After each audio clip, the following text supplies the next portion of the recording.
এবার পারীদের পরিবারে আসতে চলছে মহাবিপদ। বিস্তারিত জানতে সম্পূর্ণ ভিডিওটি দেখতে থাকুন।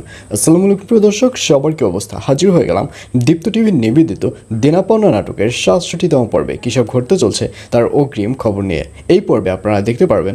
ইরফানকে দেখা যাবে সে যখন শুনতে পারবে যে পুলিশের লোকেরা তার বাবার পাসপোর্ট জব্দ করেছে, তখন ইরফান তার বাবাকে বলবে, আসলে বাবা, আমরা একটা কাজ করতে পারি না, আমরা এই বিয়েটা পিছিয়ে দিলেই তো সকল সমস্যার সমাধান হয়ে যেত।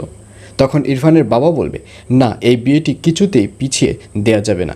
এই বিয়েটি যদি পিছিয়ে দেওয়া হয় তাহলে অনেক বড় একটা বিপদ হয়ে যাবে। আর এই কথা শুনে ইরফান বলবে, কেন, এই বিয়ে পিছিয়ে দেওয়া নিয়ে কী ধরনের বিপদ হবে? আর এই কথা শুনে ইরফানের বাবাকে দেখা যাবে সে ব্যাপারটি হাইড করার ট্রাই করবে। আসলে এই বিয়েটি যদি পিছিয়ে দেওয়া হয় তাহলে তার বাবা যে মোটা অঙ্কের লোন নিয়েছিল ব্যাংক থেকে, সেই লোনটি তো আর পারীর বাবা তাকে দিতে পারবে না। পারীর বাবা তো সেই লোনটি আর পরিশোধ করবে না। আর এর জন্যই এবার ইরফানের বাবা যত দ্রুত সম্ভব এই লোনটি পরিশোধ করবার জন্যই ইরফানের সাথে পারীর বিয়েটি দেওয়ার জন্য উঠে পড়ে লেগেছে। আর অন্যদিকে ইরফানের বোন এবং ভাবি মিলে এবার ইরফানের যে ভাই রয়েছে তার বড় ধরনের একটা ক্ষতি করার ট্রাই করবে। অর্থাৎ পারীর যে ভাই রয়েছে সে যখন ইরফানের বোনকে টেক্সট করবে তখন ইরফানের ভাবি বলবে, ওর সাথে তুমি প্রেমের অভিনয় করা শুরু করে দাও, কারণ এই পারীর জন্যই আজকে আমাদের পরিবারের এই অবস্থা।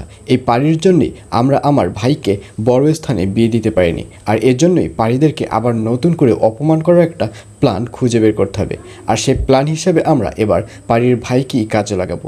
এইসব কূটনৈতিক বুদ্ধি দিতে দেখা যাবে ইরফানের ভাবিকে। আর অন্যদিকে পারীর মাকে দেখা যাবে সে পারীর বিয়ের ব্যাপার নিয়ে সবসময় ব্যস্ত থাকবে। অর্থাৎ বিয়েতে কত লোক আসবে এবং বিয়ের সময় কী কী জিনিসপত্রের প্রয়োজন হবে এইসবের লিস্ট করতে থাকবে। এবং এক পর্যায়ে পারীর বাবা যখন বাড়িতে ফিরবে তখন পারীর বাবার মুখ অন্ধকার দেখতে পারবে। আর এটি দেখে পারীর মা জিজ্ঞাসা করবে কি হয়েছে।